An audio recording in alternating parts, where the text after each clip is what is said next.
Internet. Internet. Me and TV no like each other. We watch CBC. I get my news from the internet. Take my news from the internet. I get my news from CBC on television. Internet. I get my news from the internet and TV. Welcome to SNL. Nope, not Saturday Night Live. Citizen journalists are people like us who create news pieces and publish them. A caller! We've already got a caller on line 1. Lindsay, we only have one line. Well, alright, let's cut to her. And who is lucky caller number 1? Introduce yourself. Hello ladies, my name is Mabel. Hi, Mabel. Hello. I'm a 52-year-old woman, and my youngest teenage daughter said that you two ladies are quite well informed, so Smart girl. We are. Yeah. that's what she told me. Anyways, I just have a question for you ladies tonight. Do you think that after my generation is gone, that television news will die out? Good question, Mabel. Interesting. Generational tendencies suggest that the youngest age bracket of news viewers Also referred to as the net generation. usually go to the internet for their information sources. And this reflects the change from your generation who are fixed viewers. That means you're more likely to access your news by sitting in front of the television or listening to the radio. So Mabel, we think the future generation that you may be referring to is called digital natives. We call them this because they've never had to live in a world without digital media. Therefore, they may be more likely to favor the convenience and accessibility of online news sources as opposed to television or cable TV. Research from a 2004 study by MediaWeek reports that 51.3% of cable news viewers are age 45 plus.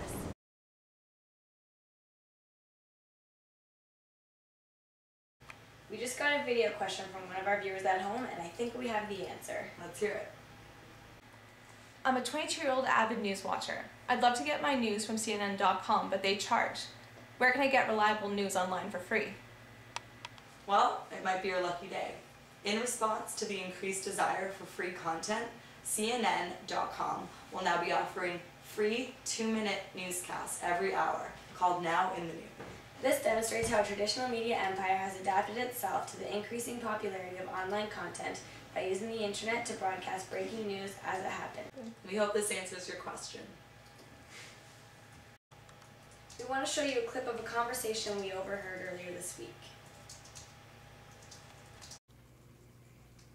Do you really trust what you're watching? Well, yes, it's the news. Look at this.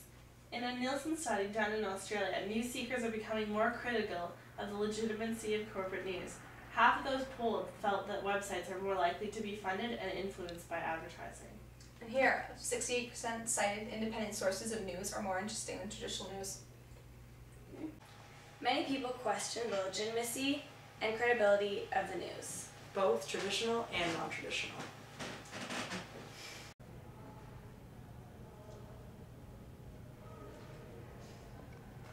The problem with television is it doesn't allow viewers to directly share their thoughts and opinions on specific news stories. In an article by Stephen Peterson, he cites the benefits of online news media as including the ability to foster an interaction between journalists and citizens. This allows normal people to hold journalists, especially commentators, accountable for their work.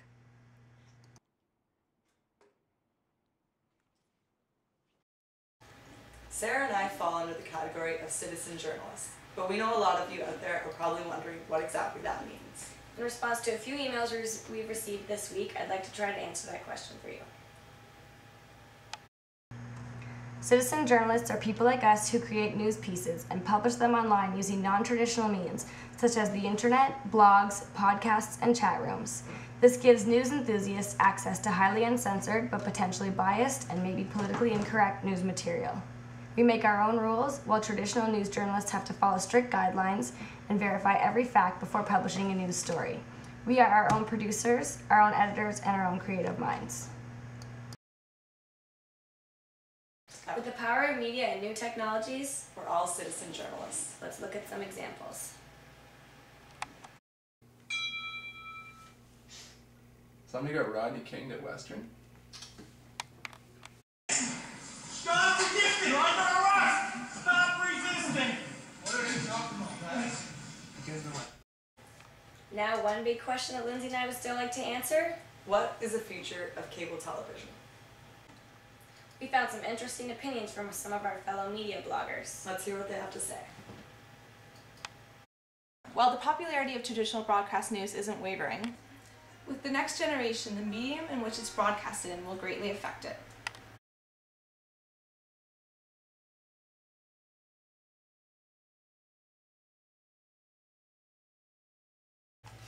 I think the development of the internet as a news outlet is positive for the news industry.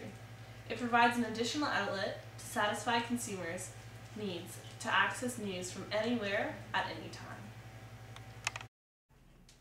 As Strangeloves said, it doesn't matter who's holding the camera, you're never getting the whole truth.